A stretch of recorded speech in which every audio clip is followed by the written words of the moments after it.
for our game. As you may see, Mr. Anatrios, the management has provided us with equipment to play whatever we choose. Your naivete is charming, Mr. Douglas. Why do you say that? It would be extremely dull for either of us to indulge in a contest of an ordinary sort. We would merely exhaust ourselves, only to end with a negligible gain of a few £1,000 by one or the other. Well, then what on earth did you expect to play, George? I do not know, Deborah. Perhaps together, Mr. Douglas and I may conceive of a game or wager of truly fabulous stakes, of infinite excitement. I have a suggestion that might intrigue you. Yes? Did you know that at this moment Mr. Sherlock Holmes is on his way here to Monte Carlo? Certainly. Mr. Holmes has a magnificent reputation as a criminologist. Well, Roger, what of it? Mr. Holmes's mission is undoubtedly to prevent either of us from committing a crime. Mr. Anatrios, I will wager whatever sum you wish on the fact that you cannot commit a crime, of whatever nature you specify, and elude Mr. Holmes. In short, that you cannot commit a crime while he is in this city and go scot-free. Wonderful suggestion. I accept. Witness, Deborah? Yes, Roger. To make the wager even more alluring, I shall allow you to name the sum and the crime. £50,000? 100,000. Agreed. And the crime? No pedestrian crime will do. It must be a major crime. Arson on a gigantic scale, embezzlement for an enormous sum, or better yet, murder. Whatever you like. I control a great and efficient organization. I have years of experience in these matters. My performance should be inspired. Sufficiently to baffle Mr. Sherlock Holmes. Yes, Anatrios. Murder. Roger, you're going too far. I thought you two would play a very exciting game of cards or wage a battle together against the bank.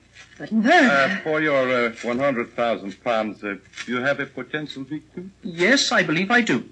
Have you heard of Leslie Dixon? Dixon. Yes, a magician. I've seen him at cabarets. He is no longer a magician. I discovered he had a more valuable talent for manufacturing. Oh, manufacturing? Yes, he had designs for wheels, bird cages, marked packs of cards, where the results would always be in my favor. I placed him in business. But why do you want Leslie killed, Roger? He wants considerably more money. He's threatened to go to the newspapers. Of course, I can't afford that. Nor could you, Anatrios.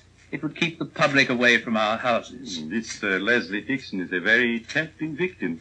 He's here, now, in Monte Carlo. Oh, Leslie Dixon will be dead by midnight of 1 week from tonight, when Sherlock Holmes fails to identify the murderer and returns to London, defeated.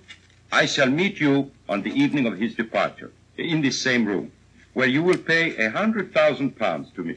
Cash, of course. Agreed? Agreed.